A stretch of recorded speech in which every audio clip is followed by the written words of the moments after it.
20 years have now passed since 9/11. How did that tragic event, another day of infamy, change American society? Is the USA now safer, better protected from another similar act of terror? Well, joining us to provide some insights is Michelle Bachmann, former member of Congress and Dean of Regent University's Robertson School of Government.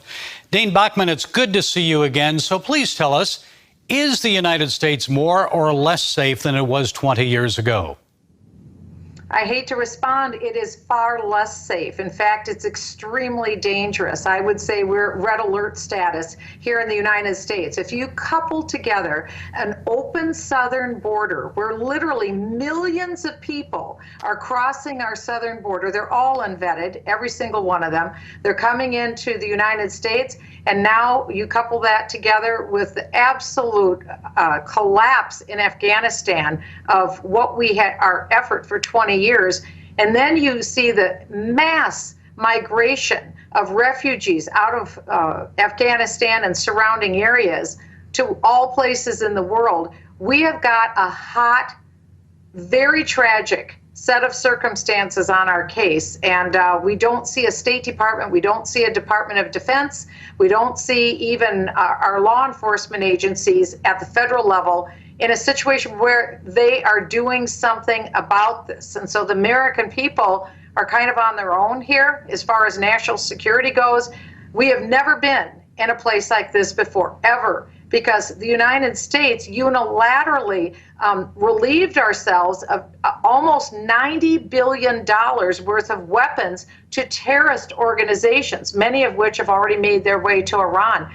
So we have weaponized very bad people who have designs and intentions to destroy the United States of America and our ally Israel. We've never been in a place like this before, Gary. Well, we've been strengthening our enemy. So now on the domestic side, how do you think 9/11 changed our society for the better or for the worse? Especially, I'm thinking when it comes to privacy issues.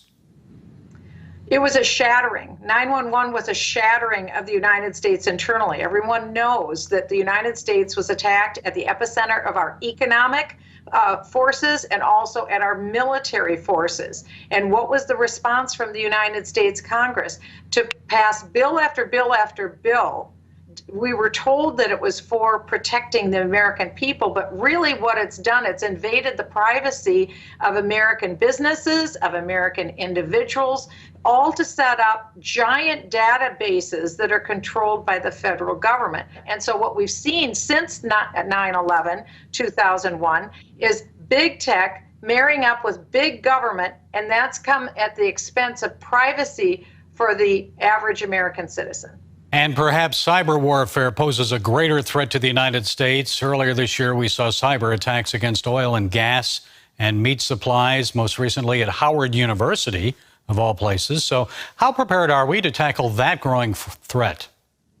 I would say we are not, unfortunately. This has been ongoing. The chief offender of cyber warfare is China, without a shadow of a doubt. I served on the Intelligence Committee, and there was a long study that was done, and it was clear China is the chief offender. They steal from corporate espionage, they steal from the federal government, they steal from private individuals. It isn't just that, though, Gary, that we are living through bio-warfare as well. That bio-warfare, in all likelihood, is from China also, that they are behind the Wuhan virus. And so if that is the case, look what they have done to bring down not only the United States of America, but the world. If you look at the collapse in Afghanistan, you ask yourself, who benefited from this collapse? If you look at the expanse of the virus here in America and across the world with COVID, who benefits?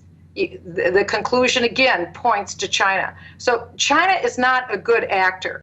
But I think this is very sobering, but something that we need to understand, Gary, and it's this. I believe that the United States of America, as much as I don't want to say this, I believe that we have lost our superpower status on the global stage. Yes, we have military superiority, but we remember, again, Joe Biden lost a war that won by people that are riding around on pickup trucks with AR-15s. And finally, today, Regent University is holding a virtual broadcast, 9/11, a 20-year retrospective. Tell us a bit about it and how can people watch it? we're featuring an interview that I will be doing with Secretary of State Mike Pompeo, with the man who is the police commissioner of New York City on September 11th, 2001. That's Bernie Kerik. I also interviewed Attorney General John Ashcroft, who is U.S. Attorney General on the day of September 11th, and the Secretary of the Navy, Admiral Vern Clark, as well as many others, including Rabbi Jonathan Cahn, who wrote the best-selling book, The Harbinger. I think the viewership will be extremely grateful that they watch this, but then to go back to regent.edu/911, regent.edu/911 for absolute must-see TV for a retrospective of September 11th, 2001 until today with the collapse of Afghanistan. It is the hottest topic and the hottest issue out there. A significant event and some hard hitters there. Okay, Michelle Bachmann, former member of Congress, Dean of Regent University's Robertson School of Government. Thank you for sharing your time and your insights. Thank you, Gary. I appreciate it.